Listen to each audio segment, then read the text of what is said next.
2025 நம்ம டிவிஎஸோட Apache RTR 160 4V இந்த வண்டியை வாங்கலாமா வேணாமான்றத ப்ரோ அண்ட் கான்ஸ் எக்ஸ்பிளைன் பண்ண போகிறேன். வாங்க வீடியோக்குள்ளே போகலாம்.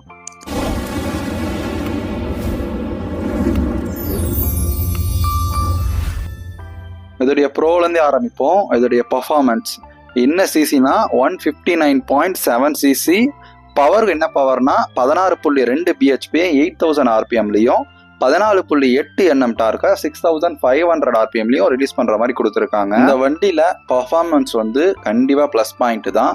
நான் லாங்குக்கு ஓட்ட போகிறேன், இந்த வண்டியை ஒரு 160 சிசி செக்மெண்ட்டில் எனக்கு யமஹா வேணாம், ஃபேமிலி யூசேஜுக்கும் இருக்கணும், ஃப்ரெண்ட்ஸு கூடவும் போகணும், எல்லா வண்டியிலுமே எனக்கு ஆல்ரவுண்டராக வேணும் அப்படின்னா கண்டிப்பாக இந்த வண்டி உங்களுடைய சாய்ஸில் ஃபஸ்ட்டாக இருக்கும். எப்படி சொல்கிறேன் அப்படின்னா, இந்த வண்டி ஃப்ரெண்டுக்கு நான் தான் சூஸ் பண்ணி கொடுத்தேன். நல்லா தான் ஓட்டிகிட்டு இருக்கான். கிட்டத்தட்ட நியர் 2 இயர்ஸ்க்கு மேலே ஓட்டியிருக்கோம். அந்த வண்டியை மாற்றி ஓட்டியிருக்கோம். லாங் இன்னும் நாங்கள் ட்ரை பண்ணியிருக்கோம். இதோடைய பாசிட்டிவ் 1 by 1 சொல்கிறப்போ ஏன் வாங்கலாம் அப்படின்றது உங்களுக்கான ரீசன் தெரியும். இந்த வண்டியில் நான் ஒரு 100 வரைக்கும் ட்ரை பண்ணியிருக்கேன். க்ரூசிங் பார்த்தீங்கன்னா ஒரு 80 வரைக்கும் நான் க்ரூஸும் பண்ணியிருக்கேன். செகண்டு இதோடைய மைலேஜ் நான் சொல்கிற மாதிரி 70 to 80, அதுலேயே லாங் ஹைவே ஸ்விட்ச் போகிறப்போ எனக்கு வந்த மைலேஜ் பார்த்தீங்கன்னா 46 கிட்ட கிளைம் ஆச்சு. அந்த மைலேஜ் ஒரு நல்ல மைலேஜ்னு சொல்லலாம். 160 சிசி செக்மெண்ட்டுக்கு அதுவும் லாங் ஸ்விட்ச் எல்லாம் எடுத்துகிட்டு போகிறப்போ நல்ல மைலேஜ் இந்த வண்டி. பெட்ரோலோட டேங்க் கெப்பாசிட்டி பார்த்தீங்கன்னா 12 லிட்டர் கொடுத்துருப்பாங்க. ரிசர்வே உங்களுக்கு 2.5 லிட்டர் கிட்ட ரிசர்வ் எடுத்துக்கும். டேங்கோட அந்த குவாலிட்டி, அந்த பில்ட் குவாலிட்டி எல்லாமே நல்லா தான் கொடுத்துருக்காங்க. சொல்ல போனால் ஒரு நல்ல ப்ரீமியம் லுக்கில் இருக்கும் இந்த வண்டி. லுக் வைஸும் கண்டிப்பாக பாசிட்டிவான ஒரு விஷயம் தான்.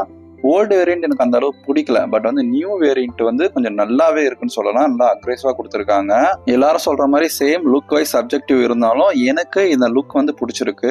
உங்களுக்கு பிடிக்குதா இல்லையான்றதை மறக்காம கீழே கமெண்ட் பண்ணுங்க. நெக்ஸ்ட் இது எல்லாமே டாப் வேரியண்ட், டியூவல் சேனல் ஏபிஎஸோட சொல்ல போனா எல்லா ஃபீச்சர்ஸும் இன்க்ளூட் பண்ணி சேஃப்டியோட கொடுத்துற மாதிரி தான் இந்த வண்டி கொடுத்துருக்காங்க. இதோடைய எல்இடி செக்ஷனுமே நல்லா தான் கொடுத்துருக்காங்க. ரொம்ப பேடும் கிடையாது, அதே நேரத்தில் ரொம்ப பளிச்சு நடிக்கணும்னு சொல்ல முடியாது. ஓரளவுக்கு கரெக்டாக தான் இருக்கு. வீல் பார்த்தீங்க அப்படின்னா உங்களுக்கு 17 இன்ச் வீலு, 19/90 ஃப்ரண்ட்லையும், பேக்கில் பார்த்தீங்கன்னா 130/70 கொடுத்துருப்பாங்க. நெக்ஸ்ட் ப்ளஸ் பாயிண்ட் பார்த்தீங்க அப்படின்னா இதோடைய லுக் வைஸ் ஆல்ரெடி நான் சொல்லியிருப்பேன். இது ஒவ்வொரு வேரியண்ட்டுக்கு ஏற்ற மாதிரி ரேஸ் எடிஷன் அது மாதிரி கொடுத்துருப்பாங்க. மெயின் ரீசனே இதோடைய சீட்டு தான். சீட் கம்ஃபர்ட் பார்த்தீங்கன்னா ஃப்ளாட் சீட்டாக இருக்கும். நீங்கள் ஃபேமிலி யூசேஜுக்கு தாராளமாக யூஸ் பண்ண முடியும். அதே நேரத்தில் ஒரு ஃபேமிலி காலேஜ் பசங்களுக்கு எடுக்கிறீங்கனாலும் ஓவராலாக ஆல்ரவுண்டருக்கு எல்லாத்துக்குமே சூட் ஆகிற மாதிரி இருக்கும். இந்த சீட் செட்டப்பு நல்லாவே கொடுத்துருப்பாங்க. ஃபேமிலி யூஸுக்குமே ஃப்ரண்ட் அண்ட் பேக் அந்த ஸ்ட்ரைட்டாக கொடுத்துருப்பாங்க. பட் இன்னும் கொஞ்சம் மைனஸ்னால் அது பின்னாடி பிடிச்சிக்கிறது கொஞ்சம் மாற்றி கொடுத்துருக்கலாம். ஸோ அது ஆஃப்டர் மார்க்கெட்டில் நிறைய ஆல்டர்னேஷன் இருக்குது. நீங்கள் அதை ட்ரை பண்ணிக்கலாம் தாராளமாக. உங்களுக்கு அதுக்கு ஏற்ற மாதிரி கம்ஃபர்டபுளாக இருக்கும். சஸ்பென்ஷனுமே அதுக்கு ஏற்ற மாதிரி கொடுத்துருக்காங்க. அதே மாதிரி டயரோட கிரிப்புமே நல்லா இருக்கு. நம்ம மழை டைம்ல போனாலும் கிரிப் நல்லா கொடுத்துருக்காங்க. செகண்டு இந்த வண்டி பார்த்தீங்கன்னா நான் ஆல்ரெடி லாங் ஸ்ட்ரிச் எடுத்துட்டு போனேன் இல்லையா, கம்ஃபர்ட் எப்படி இருக்குது, பில்லியனுக்கும் எப்படி இருக்குன்னா கம்ஃபர்டபுள் நல்லா தான் கொடுத்துருக்காங்க. இந்த வண்டியில் கம்ஃபர்டபுளுக்கு எந்த குறையும் இல்லை. நம்ம சிட்டி ரைடுக்கும் சரி லாங் டிரைவுக்கும் சரி அதோடைய சஸ்பென்ஷன் சாஃப்ட் கொடுத்துருக்காங்க. பட் ரொம்ப சாஃப்ட்ன்ற மாதிரிலாம் கொடுக்கல. ஒரு மீடியம் ரேஞ்சில் அந்த இதில் தான் கொடுத்துருக்காங்க இதோடைய சஸ்பென்ஷன். புது வேரியண்ட்ல எல்லாமே உங்களுக்கு யூஎஸ்டி ஃபோக்ஸ், பேக்கில் பார்த்தீங்கன்னா மோனோசாக் சஸ்பென்ஷன் தான் கொடுத்துருப்பாங்க. ரெண்டுமே நல்லாவே இருக்கு. அதுல எந்த குறையும் சொல்ல முடியாது. எப்படி இருக்குன்னு கேட்டீங்கன்னா கண்டிப்பா சிட்டி யூசேஜுக்கும் 146 kg தான் கொடுத்துருக்காங்க. வெயிட்டுமே கம்மி. சீட் ஹைட் பார்த்தீங்கன்னா 800 mm கொடுத்துருக்காங்க. ஷார்ட் ரைடருக்கு கரெக்டா இருக்கும். ஐ மீன் ரொம்ப டாலா இருக்குமான்னு கேட்டீங்க அப்படின்னா அப்படி கிடையாது. அதே நேரத்தில் ரொம்ப குள்ளமா இருக்குமானாலும் அப்படின்னு கிடையாது. ஏன்னா 800 mm சீட் ஹைட்ன்றது ஓரளவு இந்த ஆவரேஜான ஹைட் தான். நீங்க கண்டிப்பா மஸ்ட் ஷார்ட் ரைடராக இருந்தால் கண்டிப்பாக டெஸ்ட் ட்ரைவ் பண்ணி பார்த்துட்டு எடுங்க இந்த வண்டியை. கிரவுண்ட் கிளியரன்ஸை பற்றி பேசணும்னு அவசியம் கிடையாது. பிகாஸ் இது டிவிஎஸ் இந்தியன்லாம் ஒரு ரோட்டில் எப்படி தான் இருக்குன்னு சொல்லிட்டு ஓட்டி தான் எடுப்பாங்க.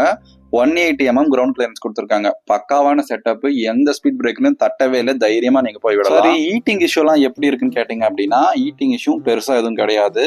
நாங்கள் லாங் ஸ்ட்ரிச் தான் ட்ரை பண்ணேன். எந்த வித ஈட்டிங் இஷ்யூ நான் பெருசாக ஃபேஸ் பண்ணல. டிராஃபிக்லையும் ஓட்டி பார்த்தேன், சிட்டிலையும் ஓட்டி பார்த்தேன். இது வரைக்கும் ஸ்டில் ஓட்டிட்டு தான் இருக்கும். எந்த இஷ்யூஸும் நான் பெருசாக ஃபேஸ் பண்ணல. நல்லா தான் இருக்கு. அதுவும் நம்ம டிவிஎஸ் அடுத்தடுத்த அப்டேட் நல்ல நல்ல ஃபியூச்சர்ஸ் எல்லாம் கொடுத்துட்டே தான் இருக்காங்க. 160 சிசி செக்மெண்ட் இருந்தாலும் எல்லா ஃபியூச்சர்ஸும் இன்க்ளூட் பண்ணி கொடுத்துருக்காங்க. ப்ளூடூத் கனெக்டிவிட்டிலாம் இருக்கு. பட் எவ்வளோ பேர் யூஸ் பண்றீங்கன்றது தெரியல. பட் அது ஒரு ஆப்ஷனாக கொடுத்துருக்காங்க டாப் வேரியண்ட்ல. இதில் சேம் அந்த பிரேக்கிங் பைட்டுமே நல்லா கொடுத்துருக்காங்க. நான் சொல்கிற இப்போ எல்லா வண்டியுமே top variant dual channel ABS with USD ஃபோக்ஸை வச்சு தான் நான் சொல்லிட்டு இருக்கேன். நான் டாப் வேரியண்ட் தான் வாங்கினேன். ஸோ அதுக்கேற்ற மாதிரி தான் நான் ரிவ்யூ சொல்லிட்டு இருக்கேன். பேசிக் வேரியன்ட் இல்லை சிங்கிள் சேனல் ஏபிஎஸ்லாம் நான் வந்து மஸ்ட் வந்து ட்ரையே பண்ண வேணாம்னு தான் சொல்லுவேன். சேஃப்டிக்கு அவங்க கொடுத்துருக்காங்க டியூயல் சேனல் ஏபிஎஸ். ஸோ அதை நீங்கள் வந்து ஸ்ட்ரைட்டாக அதை போய் வாங்கிறதுக்கு போங்க. அப்போ வாங்கிடலாமா, எந்த இஷ்யூஸும் கிடையாதா அப்படின்னா, நீங்க ரொம்ப நேரமா வெயிட் பண்ணிட்டு இருக்க நெகட்டிவ்க்கு போகலாம். வாங்க நம்ம நெகட்டிவ்க்கு போவோம். இப்ப நான் சொல்ற இஷ்யூஸ் எல்லாமே காமனா நிறைய பேர் ஃபேஸ் பண்ண இஷ்யூஸ். ஐ மீன் ஓல்டு வேரியன்ட்லயுமே நிறைய பேர் இந்த இஷ்யூஸை ஃபேல் பண்ணாங்க. என்ன அப்படின்னா, வண்டி ஆன் ஆக மாட்டேங்குது. இந்த இஷ்யூஸ் வந்து நிறைய அந்த BS6 வண்டியில அதுக்கு மேல வரதுல எல்லாத்துலயுமே இந்த இஷ்யூஸ் நான் காமனா சொல்லியிருப்பேன். நிறைய வண்டியில இருக்கு. இப்ப வந்த வேரியன்ட்ல எதுவுமே கிடையாது. அதை அரெஸ்ட் பண்ணிட்டாங்க 2025 வேரியன்ட்ல. இருந்தாலும் இன்னும் சில பேருக்கு அந்த இஷ்யூஸ் வருதுன்னு சொல்லிட்டு இன்னமும் ஃபீல் பண்ணிட்டு தான் இருக்காங்க. மோஸ்ட்லி அந்த இஷ்யூஸை அரெஸ்ட் பண்ணிட்டாங்க. இன்னமும் சில பேருக்கு அது வந்துட்டு இருக்கிறதா தான் ஃபீல் பண்றாங்க. மெயினா இதுதான் ஒரு இஷ்யூ. எல்லாருமே ஐ மீன் வந்து 99.9% இதுதான் இஷ்யூ சர்வீஸ்ல அப்படின்னா நம்ம டிவிஎஸோட சர்வீஸ் தான். இந்த வண்டியில எந்த வண்டி எடுத்தாலுமே டிவிஎஸ்ல ஈக்குவல் இஷ்யூ அப்படின்னா சர்வீஸ் தான். அது வந்து என்ன பண்ணாலும் அந்த சர்வீஸோட இஷ்யூவை சால்வ் பண்ண முடியல. சரி, ஃபைனலா என்ன டெசிஷன் பண்ண முடியும்? ஒரு சர்வீஸ் சென்டர்லாம் ஒழுங்கா பண்ண மாட்டேங்கிறானே, நம்ம சைட்ல என்ன பண்ண முடியும்னா, நம்ம ஹெட் ஆஃபீஸ்க்கோ இல்லை ஹெல்ப்லைனுக்கோ கால் பண்ணி பார்க்கலாம், இல்லை மெயில் பண்ணி பார்க்கலாம். எனக்கு சர்வீஸ் ஒழுங்கா பண்ணலை இது மாதிரி சொல்லிட்டு நீங்கள் ரிப்போர்ட் பண்ணலாம். அது ஆஸ் யூஷுவல் என்ன ஆகுதுன்னா, அவங்க கிட்ட போய் அந்த மெசேஜ் ரீச் ஆகுது, திரும்ப ரெஸ்பான்ஸும் பண்றாங்க. நீங்க எந்த இடத்துல கொடுத்தீங்களோ உங்களுடைய வண்டி நம்பர், ரெண்டாவது மெயில் ஐடி, உங்களுடைய வண்டியில என்ன இஷ்யூ இருக்கு, சால்வ் பண்ணாங்களா இல்லையான்றது கிளியரா நீங்க ஒரு மெயிலா எடுத்து கொடுத்தீங்க அப்படின்னா அவங்க ரிப்ளை பண்ணி நீங்க அதே சென்டருக்கு அவங்க ஃபோன் பண்ணி இன்ஃபார்ம் பண்ணி திரும்பவும் எடுத்துட்டு வாங்கன்னு சொல்லுவாங்க. எல்லாமே இருக்கு ஆப்ஷனு. பட் வந்து நம்ம அந்த இஷ்யூ வந்து சால்வ் ஆகுமா அப்படின்னு கேட்டீங்கன்னா அகெயின் சேம் இஷ்யூ தான், எதுவும் சால்வ் பண்ண மாட்டாங்க. நீங்க கம்ப்ளைண்ட் பண்ண இல்லையா, ஸோ நீங்க வாங்க உங்க வண்டியை கொடுங்க, 1 வாரம் ஆகும் இல்ல 1 மாசம் ஆகும், நாங்க பொறுமையா வந்து உங்க இஷ்யூ சால்வ் பண்ணிட்டு கொடுப்போம் அப்படின்ற மாதிரி தான் அவங்க சைட்ல வந்து ரெஸ்பான்ஸ் இருக்கு. ஸோ நான் ஆல்ரெடி டிவிஎஸ் ரொனின் வச்சிருந்தேன் இல்லையா, அதுக்குமே நான் ட்ரை பண்ணி பார்த்தேன். நீங்க எடுத்துட்டு வந்து விடுங்க, நாங்க பொறுமையானாலும் உங்களோட இஷ்யூஸை சால்வ் பண்ணி கொடுக்குறோம், அது மாதிரி தான் அவங்க சொல்றாங்களே தவிர்த்து, ஐ மீன் நீங்க கம்ப்ளைண்ட் பண்ணிட்டீங்க உங்களுக்கு நான் ஏதாச்சும் பண்ணணும் அப்படின்ற மாதிரி தான் நினைச்சு பண்றாங்களே தவிர்த்து ரியலாவே அதை சால்வ் ஆகுமானா இன்னும் சால்வே ஆகல. சரி, ஃபைனலா என்ன பண்ண அப்படின்னு கேக்குறீங்களா? என் வண்டியை கொடுத்துட்டேன், வேற ஆப்ஷன் எனக்கு வேற வழி தெரியல அப்படின்ற மாதிரி தான். நான் என்னென்னவோ பண்ணி பார்த்தாலுமே கடைசியில் அதே இடத்துல தான் நிக்கிற மாதிரி இருந்துச்சு. ஸோ அதுக்கு என்ன பண்ணேன்னா வண்டியை கொடுத்துட்டேன். அடுத்த நெகட்டிவ் இதுதான், டிவிஎஸ் எல்லா வண்டிகளுக்குமே இதோடைய ரீசேல் வேல்யூ ரொம்ப கம்மியாக இருக்கும்.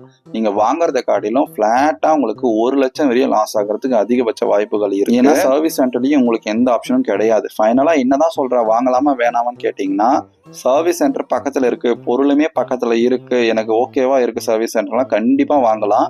மற்றபடி நெகட்டிவ்லாம் ஓகே அப்படின்னா அதை பார்த்து அதுக்கேற்ற மாதிரி வாங்க. என்னுடைய சஜஷன் கண்டிப்பாக வாங்கலாம். வேற ஏதாச்சும் டவுட் இருந்தால் கமெண்ட் பண்ணுங்க. எனிவேஸ், தேங்க்ஸ் ஃபார் வாட்சிங்.